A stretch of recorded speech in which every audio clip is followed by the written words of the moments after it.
Welcome to Season 3 of Bridge the Gap, a podcast dedicated to inform, educate, and influence the future of housing and services for seniors. Powered by our supporting partners, TIS Insurance, Morrison Living, NRC Health, OneDay, Argentum, the Bridge Group Construction, and Solinity. Find out more about this podcast at btgvoice.com. Welcome to Bridge the Gap podcast, the senior living podcast with Josh and Lucas. We are in Nashville, Tennessee, NRC Symposium, thought leaderships. Just sky high here. We've got a star-studded list of interviews, and we're really grateful to welcome Clay Crosson. You are the President and Chief Operating Officer at AmeriCare. Welcome to the show. No, thanks. Good to be here. Yeah. Awesome to have you on My the show. hometown, Nashville, Tennessee. I get to come back to my hometown, so. That's great. That's great. Well, we've got a lot of different topics to jump into today. We found out that you and Josh are connected, both personally and professionally, and we want to talk about that. But let's dive into your background. You've done this for a while. I have. You've seen a few things. I have. So let's share some of that with the audience. Okay, I'll try to keep it brief because it's been 39 years worth, so I'll try to speed up. But actually, when I was in college at the University of Tennessee, I thought I wanted to be a hospital executive. Growing up in Nashville, HCA, all the big hospital companies were here. And so I'd actually talk with them, what career path, how is this going to work? And they kind of told me, get your business degree, then we want you to get your master's from this school, and then eventually you'll be a hospital CEO. So I said, okay. So I guess as close to my senior year, I had nothing on my resume about healthcare or anything. So I said, I better get something on my resume. So I went and applied at a nursing home in Knoxville, Tennessee. And to show you how smart I was, I didn't even know it was a nursing home. It was Shenandoah Healthcare Center. I hope I can Still say there. It. Very nice facility, downtown. Well, not downtown, close to the university. And so I got a job as an orderly. They don't even use those terms anymore. Now it's a caregiver. There was no CNA. There was no certification. And so I did that one semester, 11 to 7 shift, if you can believe that. And my fraternity brothers thought I was crazy. But anyway, I did, and as I got into it, I realized, there were some magazines laying around and periodicals, and I started reading about senior care and the graying of America. And actually, I spoke to the administrator there, and I told him, hey, I'm interested in learning more about it. I know you probably go to meetings. If I could tag along, I'll wear a coat and tie. I won't say a word. I won't embarrass you. I'm just trying to find out what's going on in this space. And he was nice enough to let me do it. So that's how I started. And when I graduated from UT, I got an AIT position, administrator and training position, with a nursing home company, NHC, a very solid company, and got great training from them. It was a year training in Kentucky. I got my nursing home administrator's license, but I was still thinking, okay, I'm going to get a little experience as an administrator in nursing homes. I'm going to get them to pay for my MBA, and then I'm going to go to hospitals. So that was still my plan. So when I got into it, after a year of AIT, I'm an administrator, and I really started opening my eyes to the things that were going on. And I just loved being around, building a team, and the seniors were kind of always close to my heart too. But really, I was looking at opportunities. So went from administrator, then advanced to regional, and then to a senior VP, and then a divisional, and then joined AmeriCare Senior Living almost 18 years ago as a president and COO. So that's a Reader's Digest version of how I got here. Well, it's fascinating, and we love talking about the career pathways that people have ended up where they are here, and it's amazing how diverse it always is. So very cool. Now, one of the things I want to talk about is I know a lot of your team, very good people, and I've shared that with you, that not only are they just awesome at their profession, but they're really good people, which I think speaks to a lot about your culture in your communities. And you guys have something I think that's pretty unique and special from the outside looking in that I know our listeners would love to hear about. We talk a lot about culture, but it's great when you can really hear some of the behind the curtain of how it works. We see the result when we go in the communities, but like, what was the intention and the thought behind it, and then kind of the strategy. So talk to us about, and I may butcher this, but is it hometown hospitality? That's it. Is that right? Hometown hospitality program. So talk to us a little bit about your platform, why the hometown hospitality, how that works kind of at a high level. Okay. And to give you some context too before that, just of who we are. So We're based in the Midwest. Our home office is in Sikeston, Missouri, a little small town, and that's our niche, is small towns. Mainly Missouri, Kansas, Tennessee. We have a couple in Illinois, Mississippi. We're primarily an AL company. We've got about 110 AL, about 30 of those are memory care. We also have 23 skilled. We have a pharmacy, a therapy, and some other ancillary companies. But our blocking and tackling is assisted living and skilled nursing. So for us, it was actually about 16 years ago, the owner and founder of our company, we're a privately held company, he said, because the company had been around 20 years before I got there, and he said, we used to have some kind of little saying that helped with our customer experience, and nobody could remember what it was. It was like something like smile, greet, and say hello or something. It was some kind of acronym. Nobody knew what it was. And so I figured we need to do something different here. We need to have something that's meaningful to us, and something that can be not just a notebook on the shelf and gathering dust, but really in our DNA. So we realized that it was going to be hard for us to put it together by ourselves, so we hired a consultant, and we had caregivers, nurses, administrators, regionals, corporate people, a broad group of people sit together and think, what is genuine to us? What is meaningful to us? Our niche is small towns. It's got to be something meaningful to us. So we came up with this program. It's called Hometown Hospitality. It fits perfectly with our DNA. And what it does is there's 4 levels that employees can aspire to, and it's through video learning, it's online learning, but it's also a return example where people can actually see, did you learn something? Let me see if you're doing it. And then, so Hometown Hospitality, it started out as a customer relations program, but really became also an employee ladder. So we looked at 2 companies, and this is going to, for your viewers, you may not realize all of them, but one is Ritz-Carlton. Everybody knows about their training. And so we took little bits of that. But then we also took some bits from Cracker Barrel. It's a little southern restaurant around here. We know about Cracker Barrel. Trust Barrel. us. So, yeah. And actually, I was living down here before in Missouri before my family came, so I ate at Cracker Barrel a lot. And I noticed the servers would have 1, 2, or 3, 4 stars. And I noticed the really good ones have the 4 stars. And so I asked them, how do you get these stars, and then what do you get from it? And they started sharing with me how they got trained, and now they're mentors for others, and they could get better benefits and so forth.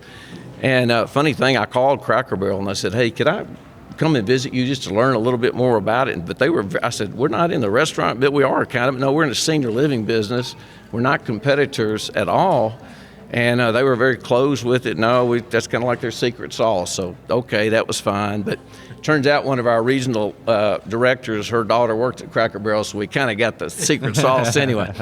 But anyway, it doesn't sound like something that would fit, but we took some Ritz-Carlton parts of their customer service and then Cracker Barrel and formed what we call Hometown Hospitality Program. And it's really in our DNA. It was important for me to be outright in the center of it. Because everybody knew that it was important to us, because I just didn't want it to be another, quarter, idea of the quarter, the program of the month kind of thing. Several of us have seen those before, and they just don't work. And so there are 4 levels through Hometown Hospitality. Employees through online education, again, and some demonstration, can advance through the 4 levels on their own. It's kind of whatever pace they want to go. You can get through the whole four levels in 18 months. At each level, there's a monetary reward. They get through the first segment, they get $50. Next segment, it's $100. Level 3, it's $250. And level 4, then they're actually getting a bigger compensation, actually hourly wage increase for the quarter. And once they become a level 4, we call them CEOs, Customer Experience Officers. So it's funny, when I go to conferences like this, they'll say, okay, President, COO, who's your CEO? And I say, well, we got about 800 of them. And it's the truth, and so it's kind of catchy like that, but it really does kind of dive into the DNA of our company. Our culture is really built around that, and really about a culture of recognition. At every time we turn around, we're at thank you notes in front of people. I try to write at least one a week to somebody, and all our team does. And so we really look to pat each other on the back. And who doesn't like that? It doesn't cost really much of anything, but it's very powerful. I think it's so great, some of the touch points, even beyond just the culture, the program, but you guys have really, I think, took a deep look into who you are. You use the term DNA, and know who you are, who your target is, and not really stray from that, not deviate from that. You just kind of doubled down on that. And I think nowadays, in the idea of everybody talking about, we got to be recruiting, we got to do all these things, we got to do all these bells and whistles, they kind of forget the basics of who they are. And, it's hard to be everything to everybody. But it seems to me from the outside looking in that you guys really focusing on who you are has been, and building your culture that you can duplicate around that has been one of the secret sauces. So that's really fascinating to me.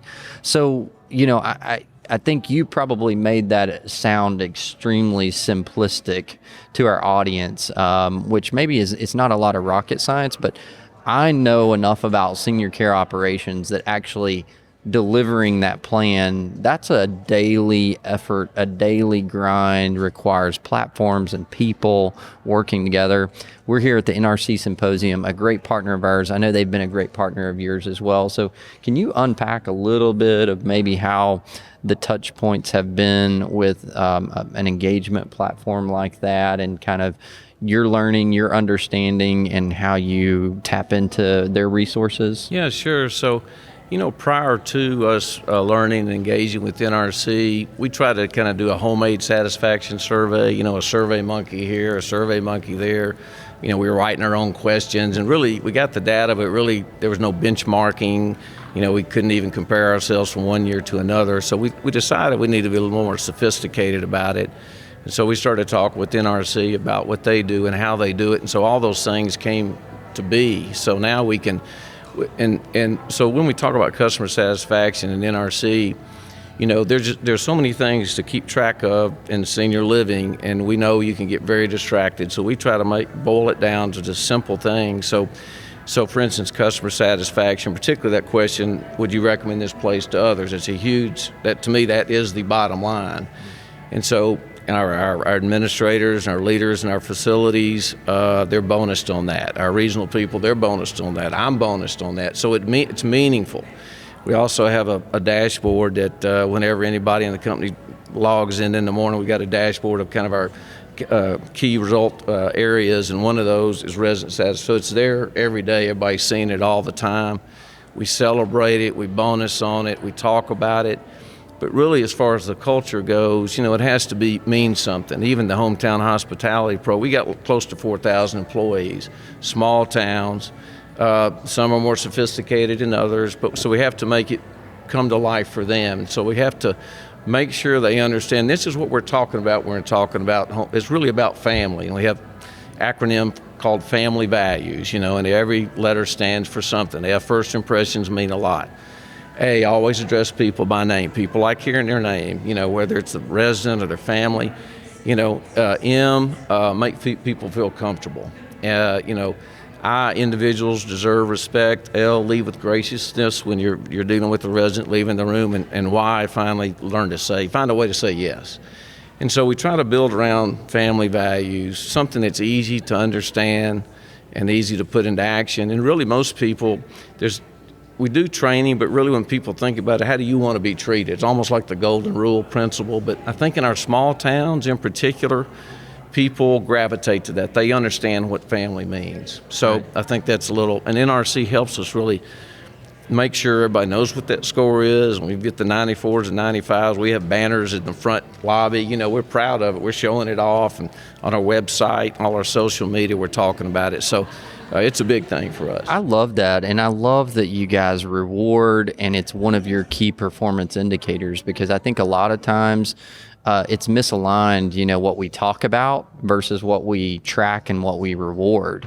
And the fact that you guys, that's on your daily dashboard, that everyone from the top down is incentivized to that culture, and that's really fascinating. So I have another question, and I tend to chase some rabbits, but while we've got you here, take advantage of the thought leadership. I know one of the things that everybody seems to be talking about right now is this place in our industry, so to speak, that we're kind of in between the greatest generation, the boomer generation. Everybody's like, some are really excited, some are really fretting, and everybody still has this question mark above their head, like, we don't know what's coming next.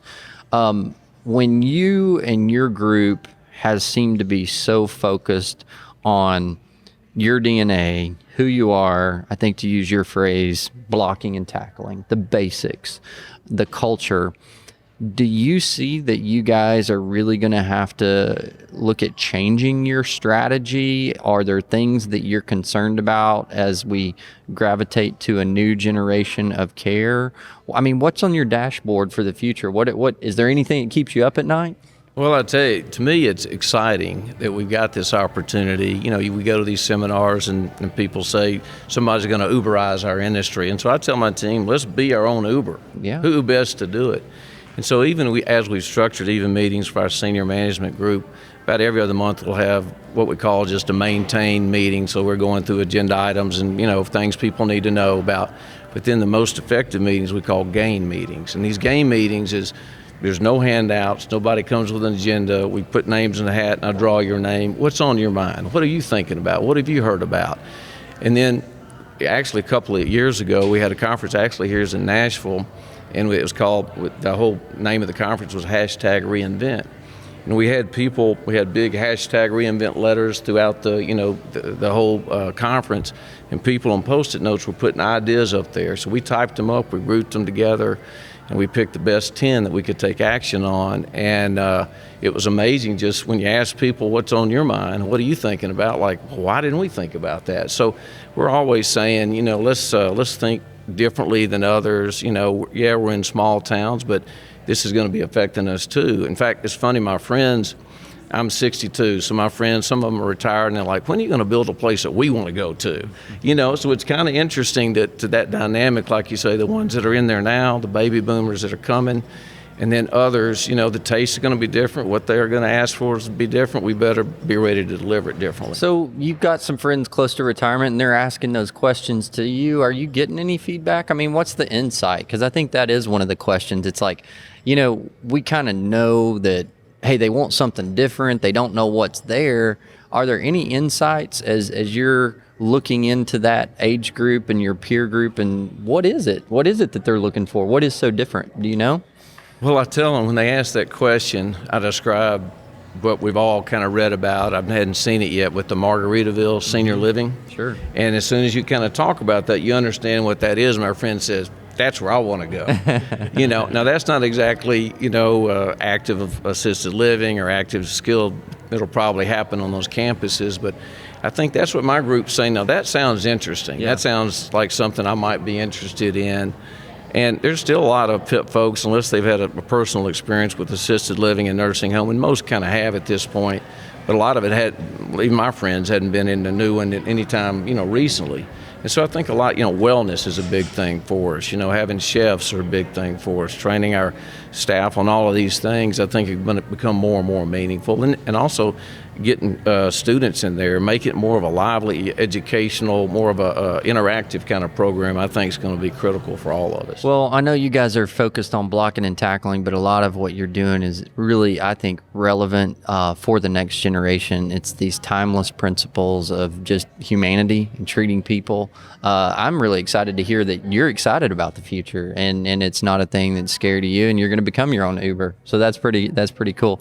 We really appreciate you taking time out of your busy schedule and the busy conference schedule to spend time with us here. I know our audience is going to want to connect with him.